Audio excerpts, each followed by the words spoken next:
Hello and welcome to One Man's Opinion. Today I am reviewing the new musical, A Wonderful World, the Louis Armstrong musical based on the life and music of Louis Armstrong, with book by Aurin Squire, conceived by Andrew Delaplaine and Christopher Renshaw, directed by Christopher Renshaw, co-directed by James Monroe, Iglehart, and Christina Sajous, with choreography and musical staging by Rickey Tripp. It's running at Studio 54 at 254 West 54th Street in New York City. Now, don't leave me feeling black and blue by not visiting my Patreon page. For only $1 a month, you can support my work here as well as my classic cinema podcast, Yesterday's Matinee, where we're wrapping our run on the George A. Romero Living Dead franchise, which is available on Patreon and Spotify. As a patron, you'll get additional little bits of special features as well. Thank you to my current patrons, especially my Neo and Hamilton tier patrons, and welcome to the new ones. A link will be in the description. There have been numerous musicals celebrating the lives and or music of great jazz musicians. There's Ain't Misbehavin' for Fat Swaller, Jelly's Last Jam for Jelly Roll Morton, Lady Day at Emerson's Bar and Grill for Billie Holiday, just to name a few. So it comes as no surprise that there would eventually be a musical based on the life of Louis Armstrong. Now, I love Louis, or Louis if you prefer. He was one of the inspirations for me becoming a trumpet player when I was 10.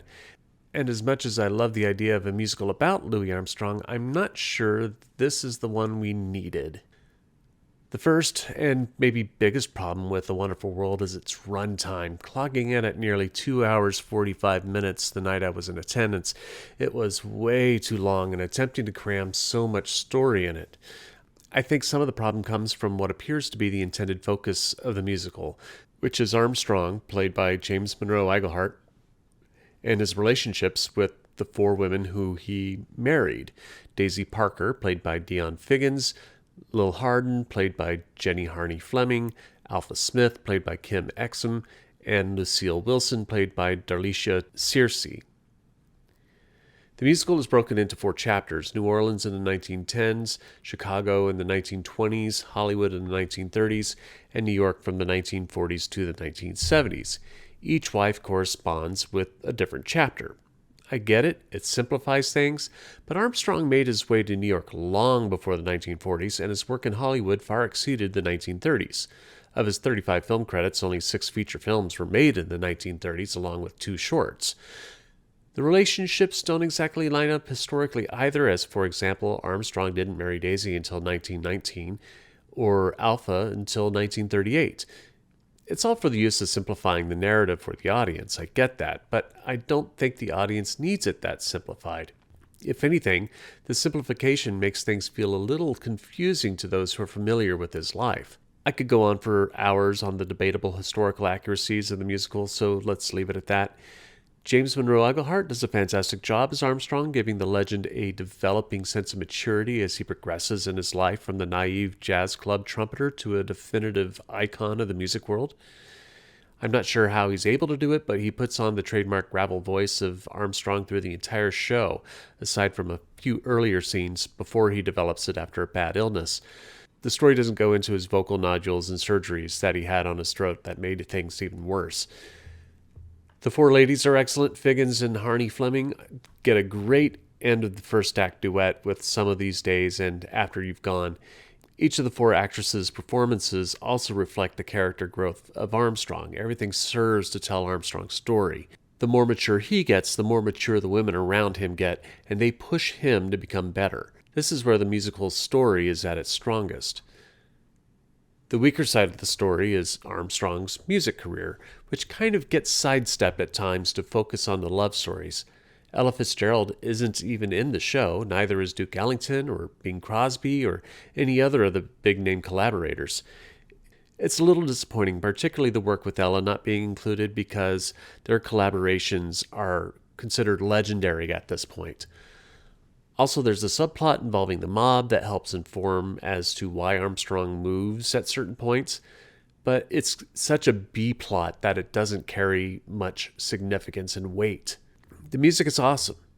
Of course it is. It's classic jazz standards with arrangements and orchestrations by Branford Marsalis himself, featuring classics like Basin Street Blues, It Don't Mean a Thing, Cheek to Cheek, and of course, What a Wonderful World. I suppose it's to be expected that Iglehart can't actually play trumpet or any of the members of the Hot Five on stage in a small scene that they have. Like I said, the show's less about his career as it is about his relationships with the women in his life. And there really is only one or two small scenes involving Armstrong and the Hot Five performing together.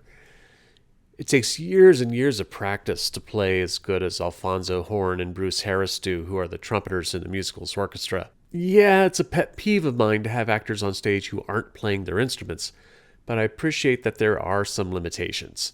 Still, Iglehart fakes pretty good. I try to pay close attention to these kind of things, and he was hiding it pretty good until little ornamentations were being missed. Rickey Tripp's choreography is fantastic, spotlighting the energetic jazz dance styles depicting the various eras of jazz throughout the musical. The duet between Dewitt, Fleming Jr. with Iglehart and a number When You're Smiling is fantastic, particularly their little dance break. A Wonderful World is a pretty good show. It's entertaining, and I wouldn't consider it a great show and a must-see, but come see it for the music and the story of the romances of Louis Armstrong and his four wives. Personally, I would have preferred a bit more focus on his career, but there are great moments here. Either way, the show is still way too long. Trimming 15 to 30 minutes would go a long way. If you're a fan of Armstrong or the jazz world in general, this should be a fun, energetic show to see. But I am only one man's opinion, so be sure to leave yours in the comments below. If you'd like to see A Wonderful World, the Louis Armstrong musical, I'll leave a link in the description where you can get tickets. Also in the description will be links to my Patreon and Spotify pages, as well as my social media where you can follow and support my work. You can also support me by liking and sharing this video, subscribing to the channel, and clicking the notification bell to be alerted to future reviews. My next review will be Tammy Faye. Thank you for watching, and I will see you at the theater.